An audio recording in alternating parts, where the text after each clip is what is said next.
excellent podcast to you today when we're going to talk about Dopamine Nation. This is an amazing book, and we live in the age of indulgence. Think about it. We're on our phones all day. There's so many distractions. We have more places to be distracted than we've ever been. And what we don't realize is the more distractions we give into dopamine or these pleasure response chemicals, the more we're hit with pain. So tune in. It's a great example to figure out how dopamine may be affecting you and what you can do to start to move through that and stop it from hijacking your brain. Stay tuned. Hey, welcome to this episode of the Wenner Folsom podcast, your source for battle-tested leadership and resiliency. And I'm excited to have this particular conversation about really the dynamics that are going on within that drives rewards and happiness. So we're going to talk about dopamine today, which is I'm really interested in. Yeah, I'm really excited about this subject. I just finished the book Dopamine Nation. Highly recommend it. And one of the biggest things that I learned from dopamine is essentially in the brain, we have these pleasure chemicals initially built to keep us alive. They're actually built for survival. So when we want to eat food, as an example, the act of the ritual of noticing when we're hungry and moving towards preparation of food, it stimulates the dopamine receptor so that we'll actually put in the work to go hunt or kill prey so that we can actually eat to keep us alive. So there's a basic premise of the brain, which is this, think of it as a scale, and the dopamine hits not actually when we're killing, but it actually hits to incite us into the ritual to go to the kill, let's call it, or to go to the fridge to make dinner, right? Of whatever we're going to do. So the dopamine actually hits. How far we've fallen. Oh yeah, right. From getting the dopamine up to go on an arduous hunt with our brothers to wandering into the kitchen. Yeah. But hey, making your own food is a fucking big deal, right? I was just going to say that even like some people won't leave their house. They'll order food 100% online, have it delivered, directed. They don't even leave to get their food anymore. Like that's the world we're in now. Yeah. Turn the fucking stove on. So dopamine is like a reward driver. Correct. Dopamine is a reward driver to get us to do things, to get us to take action. One of the things that happens though, when we are in a dopamine stimulated response, it's the ritual. It's not the actual killing. Once we get the killing, we get a little bit of a spike and then we're done, right? Then it's like, we're done because the goal was that was the reward. So it's actually all the energy to the kill that actually gets us there. Or for those of you that are into pornography, there's a trigger that happens. Oh, I want a reward. I want to sexual reproduce. You jump online, your whole ritual. And if you're listening, you have a ritual. If you're watching porn, you do it in the shower, at bed. There's some ritual you do. That is when the dopamine hits it. It's actually getting you to take the behavior, and it wants to stay in prolonged sessions. So here's the thing though. When you're actually in a dopamine response, and now we do it through social media, we do it through food consumption, we do it through pornography, we do it through all kinds of drugs, nicotine, stimulants, like alcohol, you name it. There's all these things that gives us a massive pleasure response in the brain that gets us on one side of the scale. So here's the point. When we are in a dopamine response, the body always stays in equilibrium. So what it does is we're getting massive pleasure through the dopamine. The body, think of it as naturally builds pain to balance out the scale. Yep. So what happens is you go like, oh, this feels really good. I'm going to chase porn for an hour or 2 hours, or some people do it all day long. As soon as you actually release misery, all of a sudden this pain jumps in and the scale tips and you are in a pain spiral. And then a lot of times what happens is we are in withdrawals. And so the dopamine kicks back in to put us back in the sequence. So we end up living these lives almost like a rat running on the cage, where we're incessantly doing these things over and over and over again. But what we don't realize is pretty soon it becomes less about, I need food to survive. It becomes more like, I want to get out of pain, because we've created so much pain from hitting so much pleasure that what ends up happening is we're basically just jumping. Philip has a great example of a monkey that would just jump back and forth. And we end up jumping back and forth, just trying not to get spiked, but we're doing behaviors on a regular basis to get more dopamine addiction, just to keep us out of pain. And that actually keeps us stuck. So the dopamine cycle is what keeps us stuck in pain. So if you're listening and you're listening going, man, I got a lot of anxiety right now. Why am I constant anxiety? I'm smoking weed to get out of my anxiety. Or if you are listening going, I just have some tough days, so I have a drink when I feel tough, or I go to the kitchen and eat some food. I would invite you to say, and I forget the name of the author, but again, the author of Dopamine Nation, she says it takes 4 weeks to actually reset your body free of dopamine. And she also gives some things, which we'll dive into this in a second. You can also reverse it. You can also step into pain to actually get more pleasure chemicals. Is that the ice bath horrors? It could be the ice bath horrors. It could also just be a lot of the things that we bring forth, Philip, like enforcing discipline in your day, like enforcing yourself to do the hard things first, or eat the frog is a great time management principle. All these things are doing is do the uncomfortable, go into the pain first. And if you're pushing the scale down on a pain, your body's going to produce pleasurable chemicals to balance you out. That's why some people do ice and they feel euphoric, because they've stepped into a painful experience. And a lot of research actually backs it up. The key here is if you go too far into the pain, it can fuck you up. Right. So, and then you get addicted to the pain response. So as with everything, there's this nice little balance of where are you finding balance? So my invitation to you with just that enough information is, where are you addicted to dopamine? And if you listen to our podcast on, overcoming and setting a schedule and routines and habits and overcoming your inner critic, you're going to see these are really tied in together. But I'd be curious, anybody that's listening, where are you addicted to dopamine? Where do you not feel good in the day and you go to a distraction? Do you go to your social media? Do you doom scroll? Do you play video games? Do you watch TV obsessively? Do you eat food nonstop? Do you drink? Like, where are you getting a dopamine hit that hijacks you when you don't feel good? Such a valid conversation. So similar to serotonin, right? Serotonin is kind of the well-being brain chemical that would be associated less with pleasure and more with happiness and well-being. Yeah. And again, I'm not 100% on the science, but at least from what I understand, that's part of the cocktail that comes. It's just we jump in. The dopamine is, at least from my understanding, the dopamine is the part that gets you into action or gets you into the ritual. And that's when the dopamine releases. I think the serotonin hits when you actually get the reward. It's just when the dopamine becomes louder than the serotonin, or the pain chemicals get louder, you need a greater dopamine response to get it. So that's why we need crazier porn. We need bigger challenges. We watch more, it gets more graphic, the shows that we watch, like everything has to heighten for the dopamine receptors to keep going deeper. So it's, the drugs get more vicious. Do we burn out dopamine receptors in the same way that like cortisol gets burned out when we're under stress? Yeah, we can also push so far that we actually burn out the dopamine, and the receptors just blow. And so it's very similar things that we're looking through of the same lens. But again, it all comes back down to like, where am I feeling pain? I know for me personally, just to interpret, I read this book and I'm like, wow. My challenge was I'd try to quit something or start a new habit or behavior, and I'd get a couple weeks into it, and then another one would show up. Like I went all like, hey, I'm going to get rid of porn, did all this work to get rid of porn, did a whole ceremony. And then guess what? Nicotine showed up. And then when I quit nicotine, food showed up. And so for me, I was like, why am I playing whack-a-mole? And like, I quit one thing, the next thing shows up. Or even at the gym, I had a new trainer and he gave me a workout. And after like 3 months, I'm like, dude, I've been on the same workout for 3 months.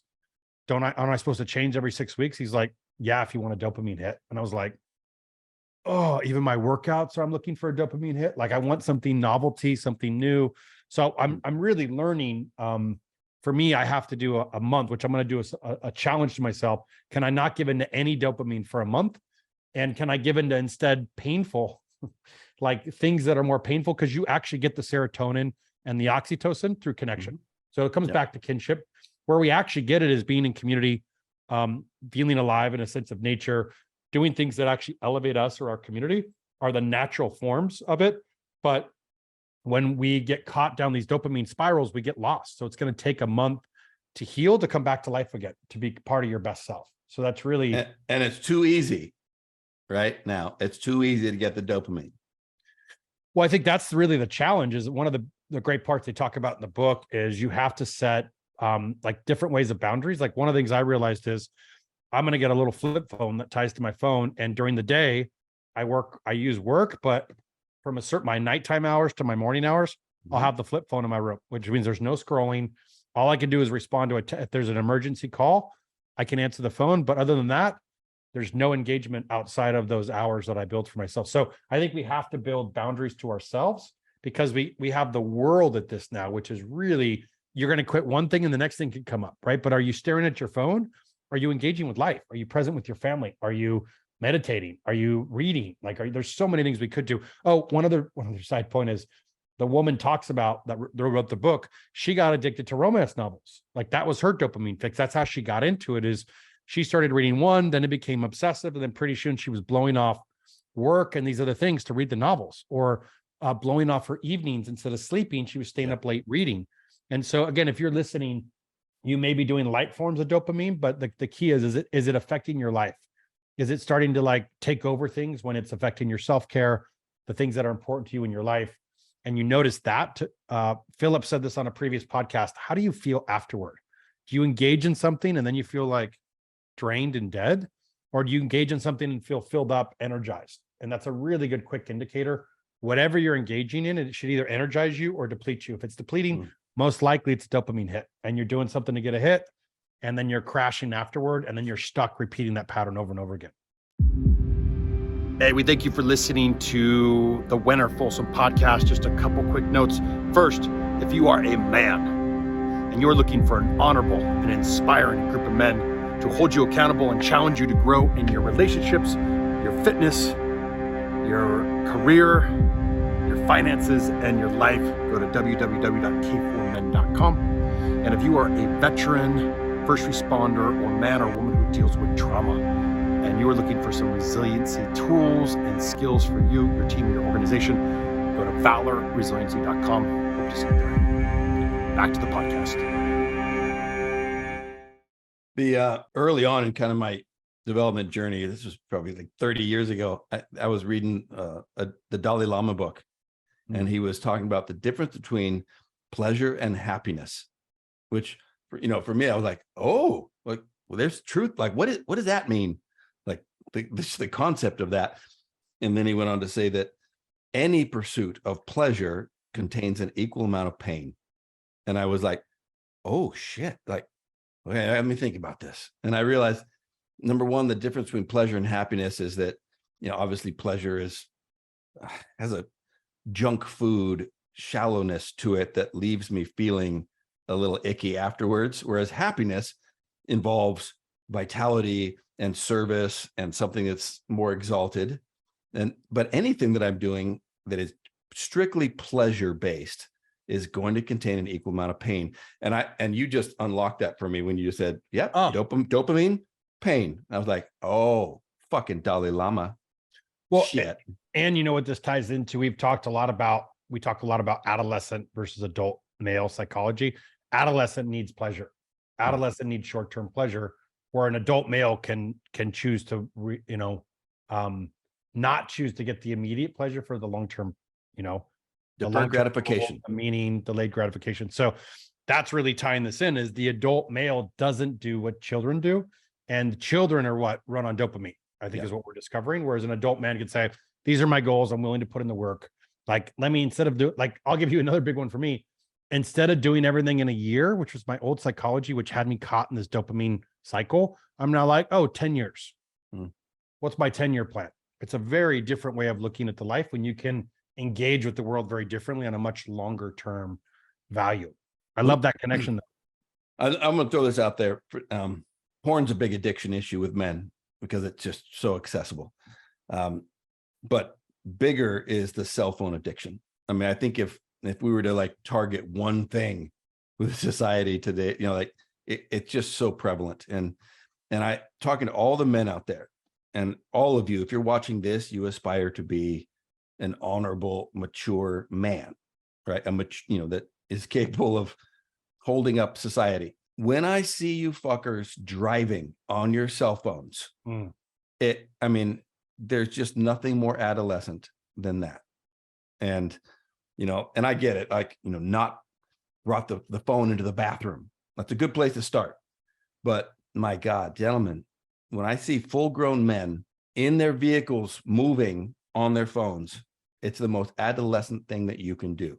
Yeah, I agree with that. And I would got to say, I was a victim of that early until I realized, like, wow, is this dopamine hit? Is this conversation more important than potentially killing somebody? Or potentially, like, I mean, you're driving a vehicle, going fast. You're driving a killing machine, driving fast down the road. All it takes is one person to step in front of you, and now you're going to jail. You've killed another life form. There's a deer that steps in front of you and you killed a passenger. Like, things happen very quickly and you need to be 100% paying attention. So that's been humbling for me. So I was that guy for a little bit, and I can get it. I just wasn't present.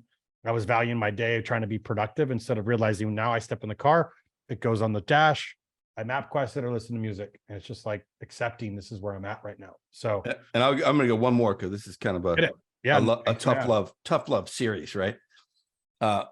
I see men at the gym, not just answering a text or queuing up music, sitting on a bench, other people waiting, and I see him fucking scrolling. Like, and you're not just taking a break, dude. Like, you're on there for 5, 7, 10 minutes. I'm like, dude, so how many more sets you got? Like, number one, you're compromising the gym and the world, but man, there's other people to talk to. You could be learning, you could be networking, you could be doing all those things. So the cell phone's a big one. And start there, gentlemen. Start with the cell phone addiction. yeah, I like this. Like, just take an inventory of what do you do with your phone. There's settings you can do to figure out time spent on different apps. Like, start there. Look at the time spent on apps. Start to figure out how much of a day you're engaging on. How much of your life would you get back if you minimize time in your day just on your phone? I love that, Philip. I think this is a great challenge. It's just hours. You're losing hours that at the end of your life, you're going to be like, I could have literally years back. And if you're not getting the results you want in your relationship, your health, your finances, this is one of the primary reasons. Stop letting this take. So you don't want to get to the end of your life and say, I could have been financially free right now, but instead I'm working a job until the day I croak because I gave it to my fucking phone. Or I ended up single and alone and empty because I gave it to my phone. Right. Yeah. If you're dating a woman, do not pick up your phone at the table, or you get your man card pulled. Like, take care of that woman next to you. Yeah. Because, it'll pay off later if you do. Like, don't complain about your sex life if you're on your fucking phone. Like, put that energy towards hunting the things that you actually want, right? Stay hungry to hunt. I got to say, now that we're on that, that's one of the most, like you talked about, guys on their cell phone.